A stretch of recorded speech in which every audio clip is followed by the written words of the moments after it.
Alright, yeah, welcome back to some more Magic Arena, and today we're going to be jumping into some historic best of one with actually my backup plan of a deck. Originally I had a little bit of a casual list for you guys, and I still technically do, but this one was a little bit more casual.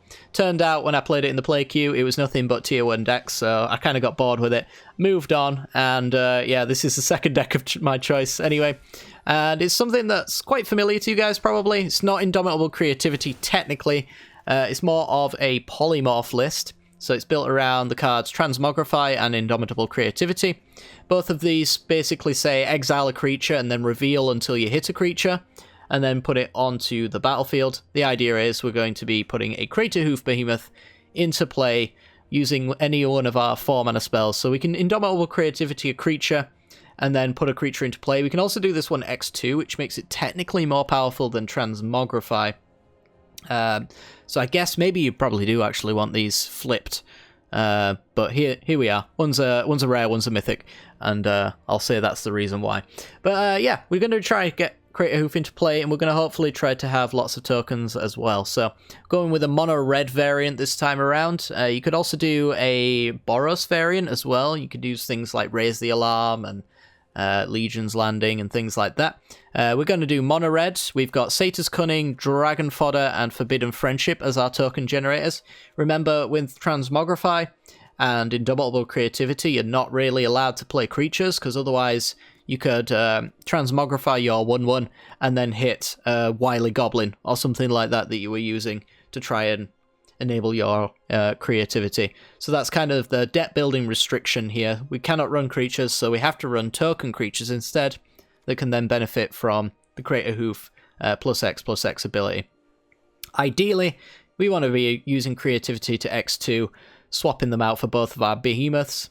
Speaking of, if we draw this card, we can't cast it, so we need to put it back into the deck. We've got Fire Prophecy as a little bit of removal. 3 damage to a creature, and then we get to put a card from our hand on the bottom of our library. And then we also have Valakut's Awakening as well, which counts as a land drop. We want to just get to 4 mana and try and win the game. So Valakut being a tap land we can use, as well as one that can help us shuffle back in the Crater Hoof Behemoth, is very useful. We also have Chandra as well. Forgot to mention this. She's a token generator as well. For a 0, she can make 2 1/1 red elemental creature tokens with haste, but they do get sacrificed at the beginning of the next 10 steps, so you want to actually sacrifice them to the Transmogrify, because at least if you don't kill your opponent, you get tokens that stick around, because you didn't sack him. Pirate's Pillage is just a little bit of a flex slot. You could probably put anything in this spot, to be honest, but this allows us to dig deeper for our combo piece, i.e. our Transmogrify and our Creativity. And it also creates 2 tokens as well, which we can use to sack to the Indomitable Creativity to keep our tokens in play. We're running Snowlands, which means we can run Frostbite, which is a 2 damage burn spell, and 3 later down the line on turn 3 and beyond, if we've got 3 Snowlands, that is. And then Dwarven Mine as well, which creates a red dwarf creature token. Again, we can use that to Transmogrify off of, and this comes into play untapped and makes us that dwarf if it's our turn for play, which, coincidentally, is when we want to have an untapped token ready to exile. But yeah, that's essentially the list. As you can tell, it was my backup plan of a deck, so I haven't named it, and yeah, let's see how it does, and yeah, hopefully you guys enjoy, and if you do, make sure to hit the like button and subscribe. And let's get to it, shall we? This video is brought to you by the generous support of our wonderful patrons and channel members that you see here. If you'd like to support the channel and get access to cool content like sneak peeks, bonus videos, polls on future content, or access to a personal deck critique from myself every month, then hit the join button down below, or check out the Patreon link in the description. With all that said, let's get into the gameplay.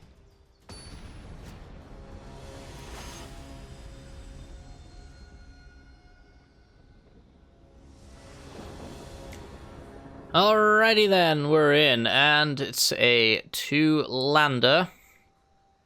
Does have Crater Hoof in it, which I'd much rather not have, but I think it's keepable all the same. We probably do have to put Valakut's Awakening into play tap, just so we have the 4 mana on turn 4. Lurrus deck for our opponents, so probably black-white auras. That's the new hotness these days. So Frostbite is pretty reasonable. Can Satyr's Cunning and then hold open Frostbite, so we can take care of Saram or Core Spirit Dancer. Temple, yeah, I'm pretty sure it's black-white auras. So let's go Satyrs Cunning. Turn. Still hoping for just land drops. What's the escape on this? It's 2 other cards. Alright. Good to know. Upon also reading the card. Just to make sure they're not missing anything.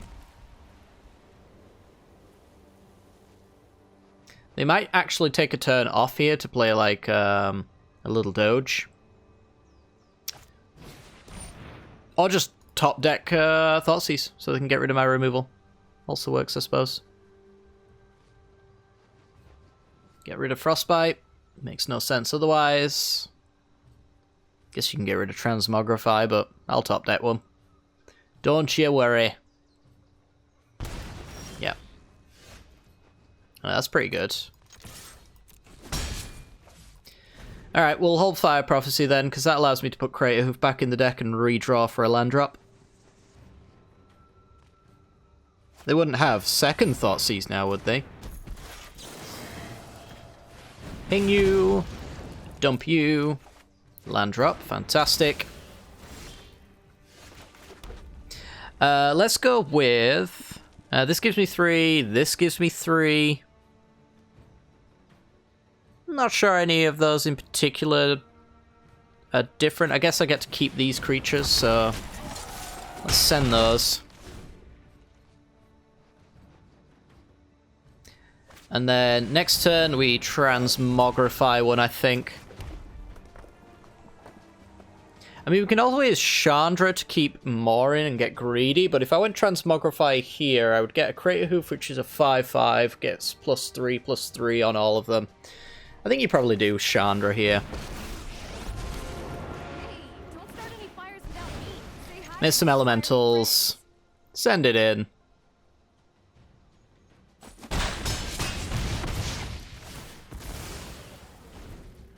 I can't imagine other than a Thoughtseize that can do much here that really hurts. Survive Triome. Like they can Maya's Grasp a token or something like that, and I just don't think we care. Yep, even Chandra to 1 here is totally fine. A 0 is what we want. Guess they got Karamitra's Blessing? No. I thought this was a sparring match. Alright, well, make some tokens. Transmogrify one. Great. Turning it into a Crater Hoof and swing. Whee! Alrighty. Very good. Next game.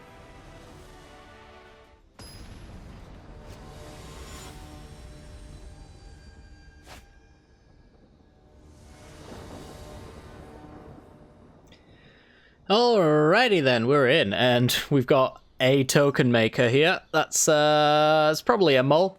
I'm going to imagine if you don't have at least a token generating card in here, then you should probably throw it back. I mean, we have the other combo piece being Transmogrify, of course, but no, I think I'd much rather go to 6 here than try and use Valakut to gain those cards.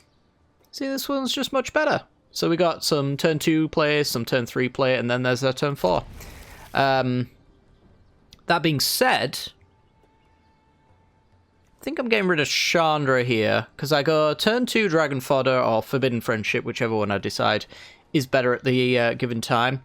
If I get a third land, which is what I'm hoping for, then I can do 2-drop plus maybe Frostbite, if we draw that.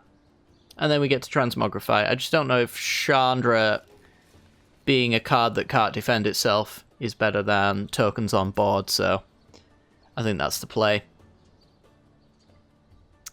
I think that'll do. And then we're keeping double Transmogrify in case we're up against a Thoughtseize deck, of course. Speaker of the Heavens. We did get the Frostbite, and I think Speaker is up there on Frostbiteable targets if it is the green-white Angels list, which is just absolutely everywhere today. Yeah, I'm just gonna kill it now. Everything that I'd like to kill is 4 toughness, so it doesn't really get the job done. I'm not planning on hasting through, so let's just go Dragon Fodder. I don't know if we can beat this list. If it gains too much life, then we can't really get ahead of them. And you know, the Transmogrify kind of has to be a game-winning card in order for it to be effective. Though I suppose second Transmogrify means second Crater Hoof, so there is that. Speaker and Mind Stone. I have not seen a Mind Stone before. 3 or more other mountains. Well, that's pretty good, because that means we've got a Dwarven Mind to Transmogrify next turn. So I'd much rather not attack than trade Speaker here, I think. Puts them on 21. Gives us 1 less +1/+1 Anthem for our team. So I don't think it works for us there. Coco and hits Skyclave Apparition. Rip. If you want to explode out of shame now, you can. Hits for 1 and loses. Here we go. Dwarven Mine. Transmogrify the Dwarf. Send it. Then we can do this next turn. That was some rough running for our opponent. Good lord. But you know, Skyclave Apparition not very good when you are a token deck. And every single permanent you put into play is something it can't hit until the very end. So, yeah, pretty good.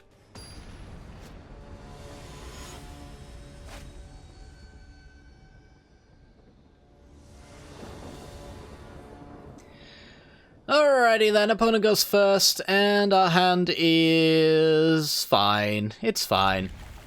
It's kind of got the things that we need in it. Tokens, bit of removal, combo to finish. Land and Thoughtseize. Nope. Maybe a Death Shadow list or something like that. Could be vampires, I guess.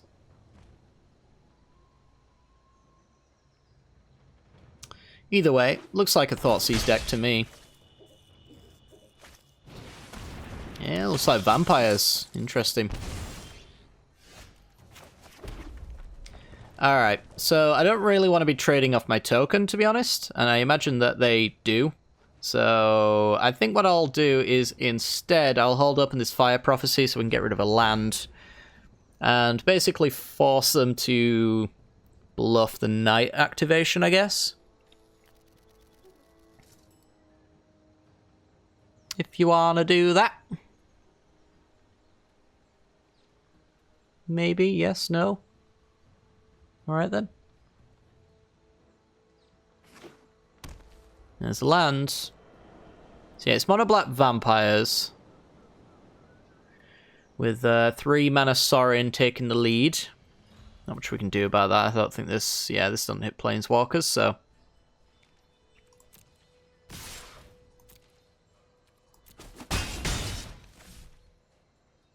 I mean, I can tap them out.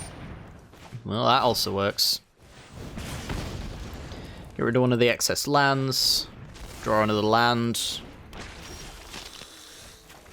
It's very excessive, I do say so myself. Yeah, we'll pass. We're just going to try and survive as long as possible, I guess, and keep as many tokens in play as we can. If we get to 5 mana, then this Creativity X2 will win us the game, most likely. I think it's better than Transmogrify, because what they can do is they can hold up and removal, so like Fatal Pushes would kind of suck. If we get hit in response with one of those.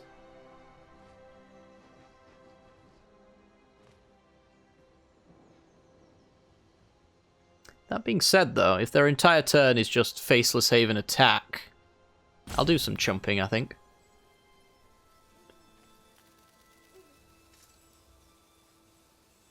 I don't know. Any day now they'll think of some plan. Passing is their plan. Okay.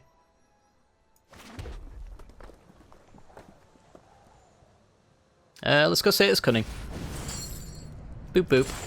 We're not going to die next turn, so let's just get another token in play. That opens up the X2 Indomitable Creativity for 2 Crater Hoofs. Which will pump each other, and the rest of the squad, and that'll be 19 most likely. I don't like this hovering. Murderous Ride, 1 token. Love it. I think they know what we're up to. Without a doubt, I think that is an indication that they have a good idea of what we're doing here, and they're pretty afraid of me just attacking back.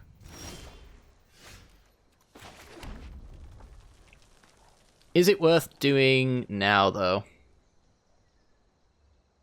It would be 2 5/5s, which give +3/+3 to each other, so that'd be 6, 7, 8.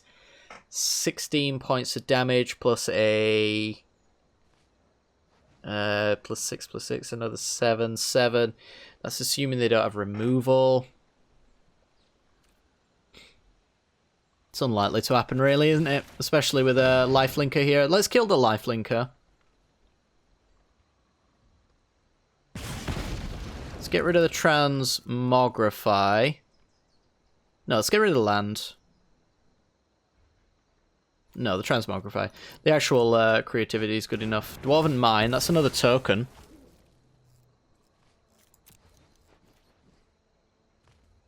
We pass again, we're not going into combat here.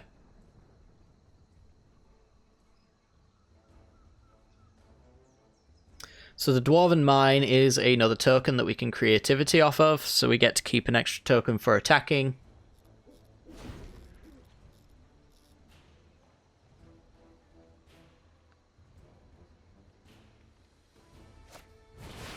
Champion of Dusk, lose some life. Alright, this is our window of opportunity right now.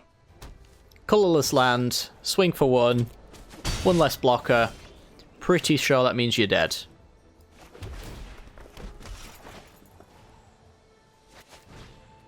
X2, you, and you. Get 2 Crater Hooves. And they pump each other up. Love it. Your move. I mean, the one extra blocker doesn't really change much, so I guess that's what they were doing the math on, whether or not it was just worth getting in for one and assuming I didn't have the combo piece ready to go.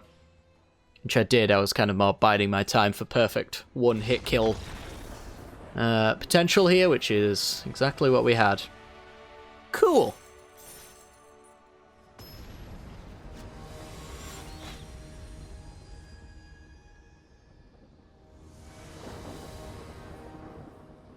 Alrighty then, let's have a look. On the play, we've got Forbidden Friendship, we've got Valakut's Awakening. We can use the Pirate's Pillage to dump a Crater Hoof, maybe. I'm going to keep this.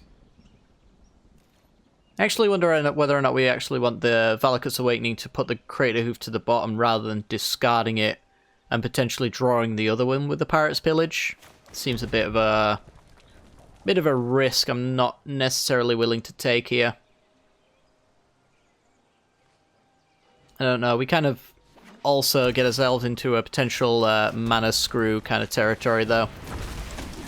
So let's go with the Forbidden Friendship. And hopefully we draw a land. If we do, then with Valakut's Awakening, a good chunk of this hand away. The Pillage and the Crater Hoof probably. Get some redraws. Let's see what our opponent's playing. They're on a blue-black list, so... Control, eh?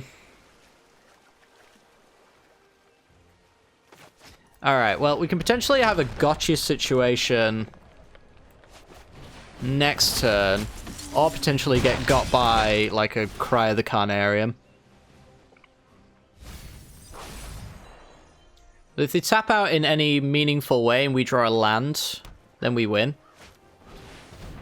Mind Stone. It's not really a meaningful way. But if they foretell a card here... Nope. Smarter than that. Alright, well, let's get in for 4. Kind of inclined to keep my cards in hand, because of, obviously, land board wipe next turn would suck. And we already have pressure enough as it is that our opponent needs to deal with it, so... I mean, maybe one Satyr's Cunning.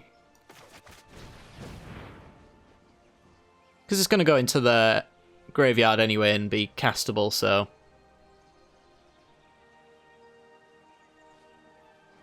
It's still a 3-turn clock either way, though.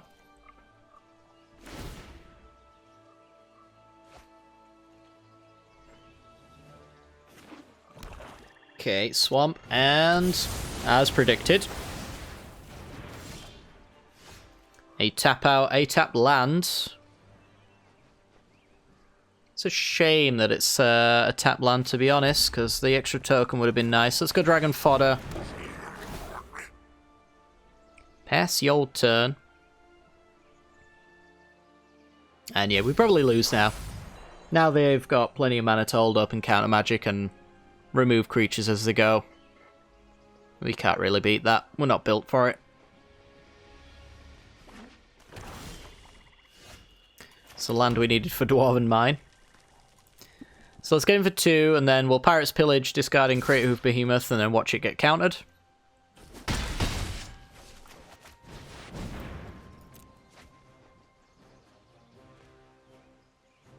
You cannot possibly let this go. Do not believe for a second that it's correct to not counter this. Committing it. Okay. There you go. Dumps the sensor, and they played a commit as well. That's an interesting bit of knowledge we've got right there.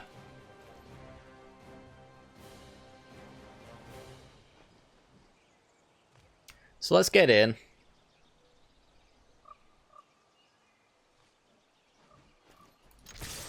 Putting us on the should I kill a 1/1 kind of thought process now, definitely. Get rid of you and you. Make a 1/1. It's a 3-turn clock. Not going to play more than that, though.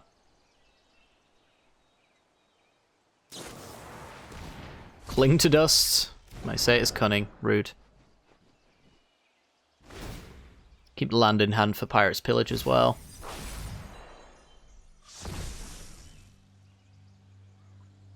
And a Flipper's counter is almost certainly game over.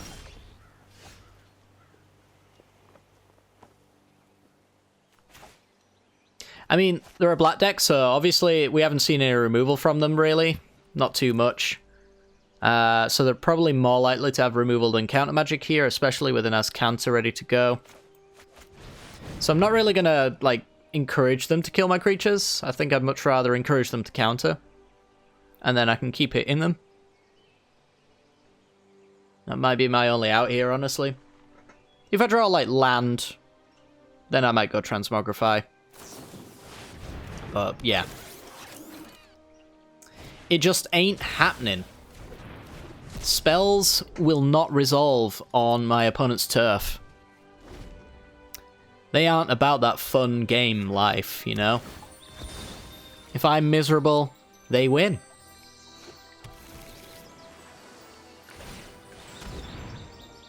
Okay, as counter, whiffs. Wow. Well, this is our window. We play around conditional counter magic. We go for a Transmogrify. If we hit a Crater Hoof, cool. If they have a removal spell, cool. Simple as.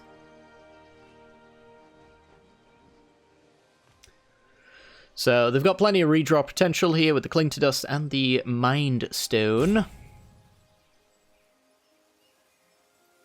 But I believe I'm in Magical Christmas Land to assume that they don't have an answer to this.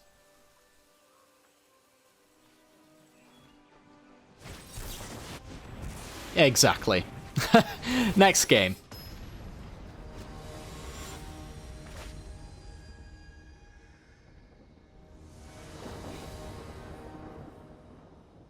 Okay, what is it with this Crater Hoof and being addicted to being in my opening hand? I truly do not know. Opponent goes first, so turn 1 Thoughtseize with a Lurrus list is pretty much guaranteed, right? So the Frostbite is pretty much just useless, but mulling against the Thoughtseize deck, not typically a good idea. So I guess I'll just take this and then hope that we can dump the Crater Hoof later down the line. Hope we can get to turn 5 with the creativity as well. There you go. Goodbye, Frostbite. So it's black-white auras. More than likely. I would love for you to take creativity. Honestly would. Let's try to maybe understand our deck, because it's not tier 1, so, you know, they don't know about it. Well, maybe it's a Death Shadow list. I suppose it could be, right? Scourge of the Skyclaves, Death Shadow, all that nonsense. Thought sees your land drop.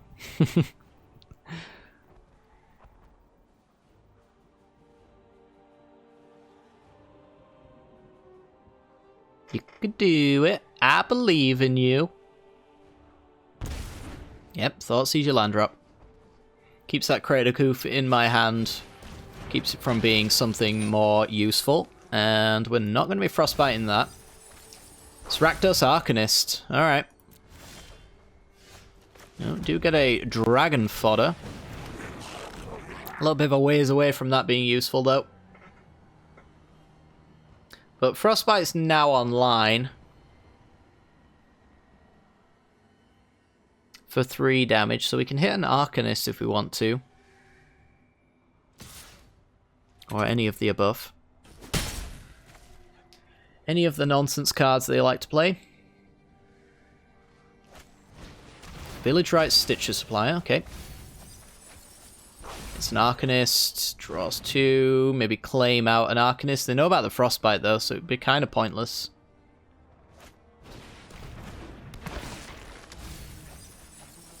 Alright. Satyr's Ganon. Pass.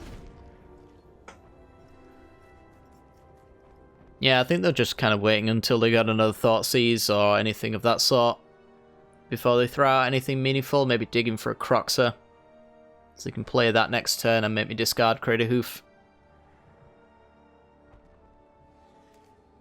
I mean, I'm just going to say it's cunning if I have nothing better to do here. We do technically have X1 creativity, which is as good as it's going to get with another Crater Hoof in my hand, so that's a thing. But also might want to do like an X2, because they have Fatal Pushes in their deck, and they can whiff my my spells by just holding out.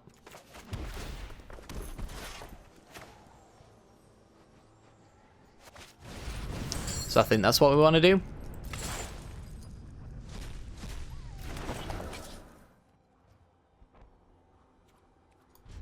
Pass. As long as we X2, that means that we get at least 1 Crater Hoof, but we lose an extra creature, so it has its downsides, of course. Lurrus into 2-drop here is totally fine by me, I think. It's just like a young Pyromancer or a Dreadhorde taps them out and they lose. So I think they know that. But if that's what they want to do, I am totally fine with it. Here comes Lurrus.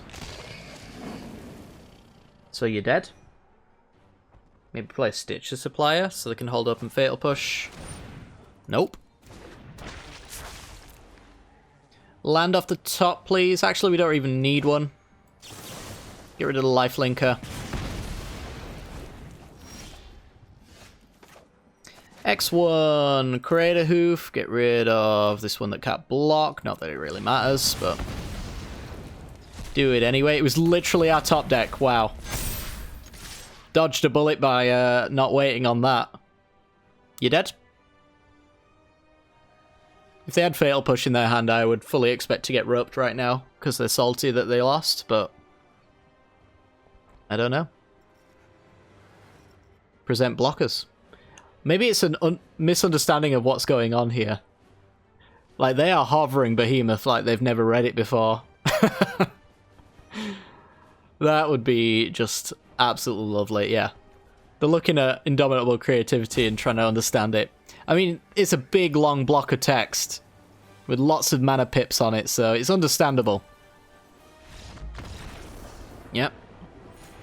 Didn't get a nice from them, though. They don't think it's that cool. That's fine, though. It's okay to not think it's cool. It's a thing, alright. Next game.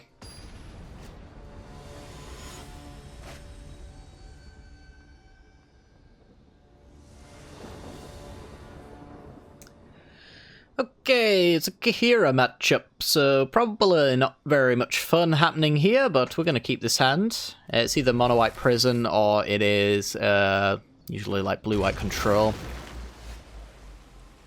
Elementals, maybe? Satyrs Cunning's a fine top deck, I suppose. We'd much rather have the security of knowing that a Transmogrifier or an Indomitable Creativity is castable here, but still. Yeah, it looks like it's an Elementals matchup. Cool. Alright.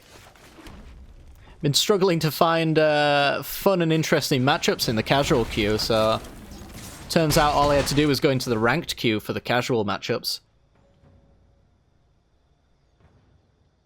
So next turn, we'll fodder again. I highly doubt that they're going to be sweeping boards here. And then, yeah, that other land just means that Pirate's Pillage can go and dig for us. With another Forbidden Friendship. I'm not sure I'm interested in trading a 1-1 for 3 damage, because right now, if we were to draw any of our Transmogrify effects, I think we would just win on the spot with what we have.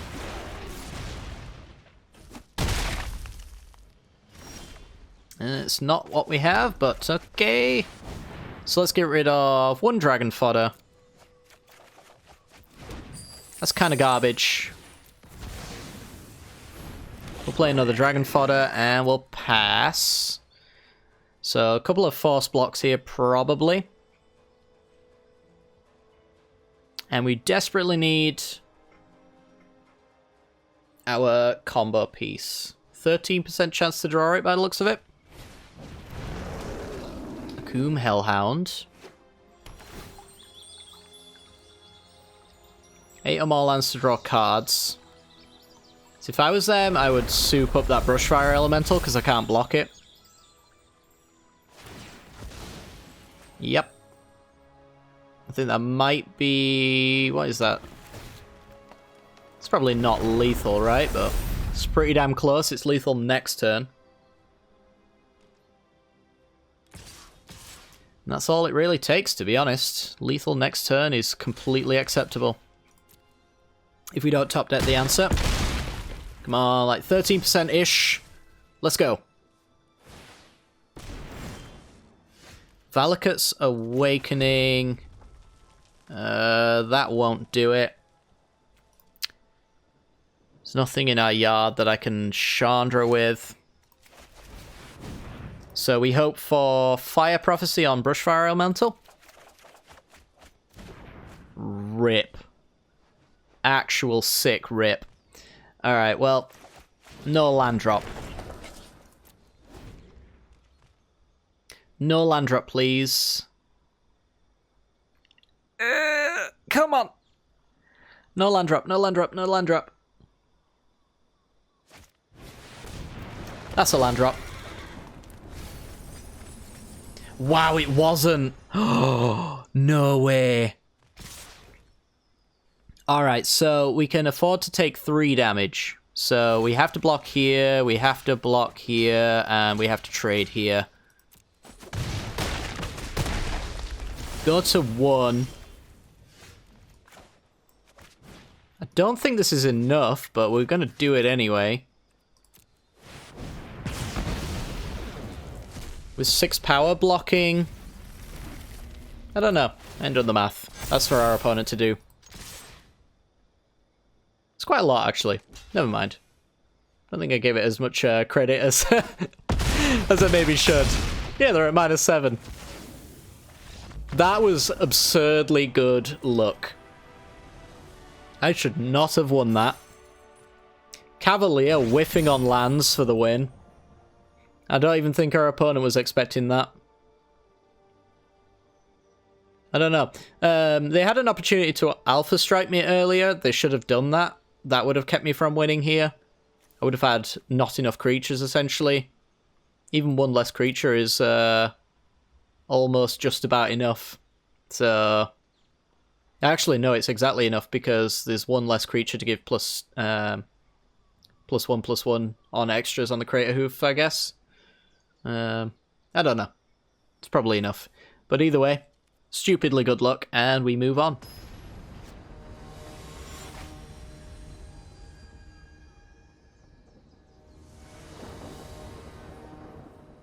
Alright, Lurus list, and we have turn 1, turn 2 play with a little bit of removal, potentially a Dwarven Mine down the line as well.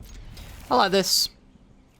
It's annoying to get thought seized by them, but we have removal for, like, SRAMs if it's the Auras list, or even Arcanist, that's the one. I was trying to go for Archaeomancer then. It seemed very wrong in my head, and for good reason. Because it was. Alright, get in for 1. I think we got Dragon Fodder. I think we try not to care about our opponent playing something this turn, because he can't protect it if it is a SRAM. Or anything of that nature. What? What a strange little list. Alright. So we're going to go boop. And pass. I guess we hope for our opponent to play something that can die to Fire Prophecy. Throw one of these creativities back. Oh, it's rogues. Right. See if they want to fight over this. That's actually what we really want them to do.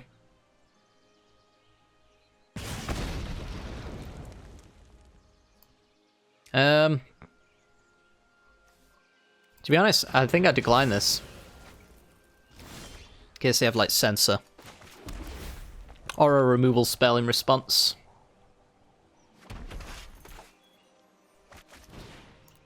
X1. This one.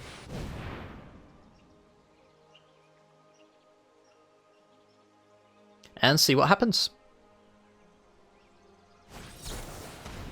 Quenches, to the surprise of no one. Swing for 3. And yeah, hope they tap out and then we X2 instead and win the game. But they don't.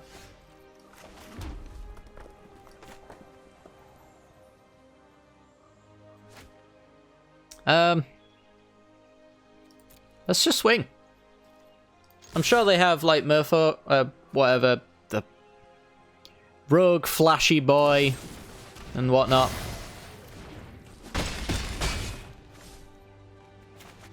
We'll just make another Satyr. Exiling our graveyard actually has some value here as well, because they can't drown in the lockers effectively.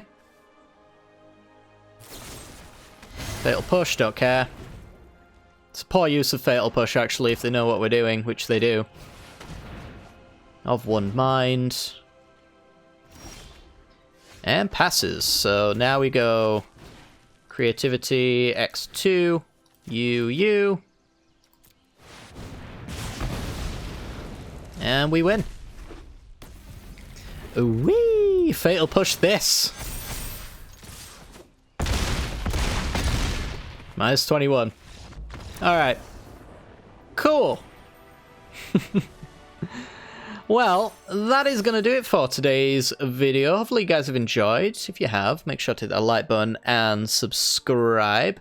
And yeah, leave a comment down below what you guys have been playing in Historic before the old, I guess, new set comes out and the format changes up anyway. I'd be interested to see what you guys have been playing. If it's anything interesting, I might give it a good old look. But yeah, take care guys. Have a wonderful night.